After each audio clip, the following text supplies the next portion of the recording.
What's the solution? Solution for me is very clear. A one democratic state from the river to the sea.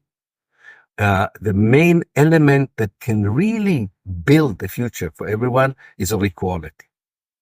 What the Palestinians never received from all, even the better, let's call them peace proposal that came across the years, none of them had an element of equality to the Palestinians. Look at the two-state solution. It gives 80% of Palestine to Israel, 20%, at best, 20%. That's not equal. That's not equal. Although the numbers of people is the same, right? Let's see immigration. In the Palestinians who were expelled are not allowed to return. A Jewish baby born tomorrow, they will be born tomorrow in Brooklyn, would have immediately an Israeli citizenship. So my friend Mahmoud in Haifa cannot unite with his brother who was expelled in 1948. I mean, there's so many levels of inequality. Some are major ones, some are more minor ones. That the only way of getting rid of these inequalities, which are to me are the source for the conflict, is by having a state that respects the equality of people regardless of their nationality, ethnicity, religion, and gender. And that has to be applied to everyone who lives between the River Jordan and the sea, and for everyone who was expelled from that country.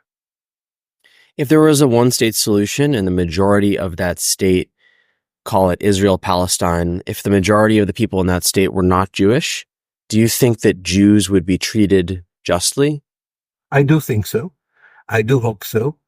I won't assure it to anyone, but the fact that there is a certain element of uncertainty there does not justify the continued oppression of the Palestinians. So we have to take the risk. We have certain models which were more successful, like post-apartheid South Africa. We have models who were less successful, like Zimbabwe. We have to work towards it to make sure that the safety of everyone is guaranteed because of this very difficult history between people. Listen, we invested 100 years in conflict. We have to invest many years in getting rid of it. And nobody should promise anyone an easy way towards the future. As I always say, decolonization, from my teaching in history, my reading of history, decolonization is not a very nice process. It can be, at least in its teething stages, quite violent. It can be successful. It can be less successful. We have to work towards it, but it's an inevitable process. It would happen anyway. And now, the less the Israeli Jews will be part of it, the more violent it will be. The more they would be part of it, the less violent. So they have an incentive to be part of building something better. And you can have a constitution that ensures equality, that ensures safety.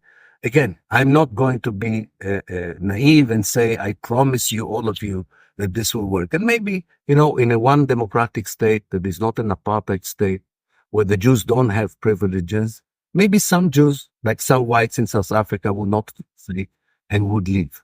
It will make me very sorry.